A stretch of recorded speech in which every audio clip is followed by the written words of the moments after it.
আমার মাদ্রাসার পবিত্র অঙ্গনে সর্বকালের সর্বনিকৃষ্ট ঘৃণিত পাপ, বলৎকারের মতন পাপ সহ আরো জঘন্যতম নানা পাপ করে আমার মাদ্রাসার পবিত্র অঙ্গনকে তারা অপবিত্র করে দিচ্ছে। আজকে আমি মসজিদের মিম্বর থেকে পরিষ্কার ঘোষণা করছি, যার ব্যাপারে এই অপরাধ প্রমাণিত হবে তার একমাত্র পরিচয় সে অপরাধী। অপরাধীর কোনো ব্যক্তিগত, কোনো ধর্মীয়, কোনো বংশীয়, কোনো রাজনৈতিক পরিচয় নেই। অপরাধীর একমাত্র পরিচয় সে অপরাধী। আমরা এই অপরাধীর জন্য দেশের সর্বোচ্চ শাস্তি মৃত্যুদণ্ড চাই সরকারের কাছে। সরকারকে বলবো, যারা আমার মাদ্রাসার পবিত্র অঙ্গনকে অপবিত্র করার চেষ্টা করবে, আপনি তাদেরকে বা তাকে জাতীয় মসজিদের দক্ষিণ গেইটে অথবা রাজধানীর সোহরাওয়ার্দী উদ্যানে লক্ষ মানুষকে জমায়েত করে তাকে ফাঁসির কাস্টে ঝুলিয়ে হত্যা করতে হবে। তারপরেও আমার মাদ্রাসার পবিত্র অঙ্গনের পবিত্রতাকে আমাদেরকে রক্ষা করতে হবে ইনশাআল্লাহ। কওমি মাদ্রাসাগুলোকে নিয়েও ষড়যন্ত্র হচ্ছে। কওমি মাদ্রাসাগুলোকে বন্ধ করে দেওয়ার জন্য ইহুদি, খ্রিস্টান, বেঈমান, নাস্তিক দেশীয় এবং আন্তর্জাতিক ষড়যন্ত্র হচ্ছে। তারা তাদের মিশনকে বাস্তবায়ন করার জন্য দুই ভাগে ষড়যন্ত্র করেছে। এক, আমার মাদ্রাসার ভিতরে; দুই, মিডিয়া সন্ত্রাস, তথ্য সন্ত্রাসের মাধ্যমে। মাদ্রাসার ভিতরে কিভাবে ষড়যন্ত্র করে?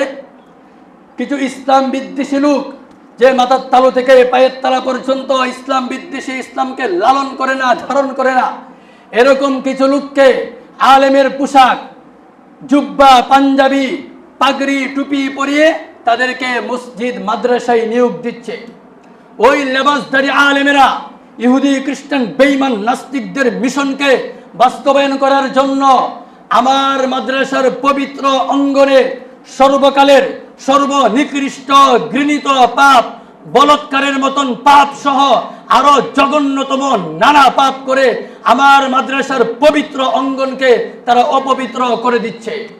আজকে আমি মসজিদের মিম্বর থেকে পরিষ্কার ঘোষণা করছি, যার ব্যাপারে এই অপরাধ প্রমাণিত হবে তার একমাত্র পরিচয় সে অপরাধী।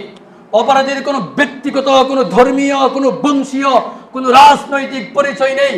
অপরাধীর একমাত্র পরিচয় সে অপরাধী।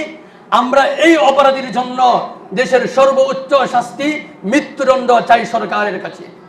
সরকারকে বলবো, যারা আমার মাদ্রাসার পবিত্র অঙ্গনকে অপবিত্র করার চেষ্টা করবে, আপনি তাদেরকে বা তাকে জাতীয় মসজিদের দক্ষিণ গেইটে অথবা রাজধানীর সোহরাওয়ার্দী উদ্যানে লক্ষ মানুষকে জমায়েত করে তাকে ফাঁসির কাস্টে ঝুলিয়ে হত্যা করতে হবে। তারপরেও আমার মাদ্রাসার পবিত্র অঙ্গনের পবিত্রতাকে আমাদেরকে রক্ষা করতে হবে ইনশাআল্লাহ। সম্মানিত হাজরিন, তাদের ষড়যন্ত্রের আরেকটি অংশ হচ্ছে মিডিয়া সন্ত্রাস। বর্তমানে মিডিয়াগুলো আমি হুজুর, আপনি হুজুর একটি দোষ করলে, তিল পরিমাণ একটি দোষ করলে পাহাড় পরিমাণ বলে প্রচার করে। মসজিদে মাদ্রাসায় একটি দোষ হলে সেটাকে একই দোষ বারবার প্রচার করার চেষ্টা করে। কিন্তু উলামায়ে কেরাম কেন্দ্রিক অন্য কোনো ব্যক্তি একটি দোষ করলে সেটাকে প্রচার প্রসার করার চেষ্টা করে না। মসজিদ মাদ্রাসা ব্যতীত অন্য কোনো প্রতিষ্ঠানে দোষ হলে সেটাকে প্রচার প্রসার করার চেষ্টা করে না। এই যে মিডিয়ার দ্বিচারিতা, আজকে মিডিয়ার এরকম দ্বিচারিতা জাতির সামনে দিবালোকের নেই সুস্পষ্ট। আপনারা জানেন, গত কয়েকদিন আগে সমলিঙ্গের বিবাহ হয়েছে। সমলিঙ্গের বিবাহ মানে একজন পুরুষ আরেকজন পুরুষকে বিবাহ করবে। এটা ইসলাম ধর্মে যেমন অবৈধ, হিন্দু ধর্মে তেমন অবৈধ, বাংলাদেশের আইনেও সেটা শাস্তিযোগ্য অপরাধ।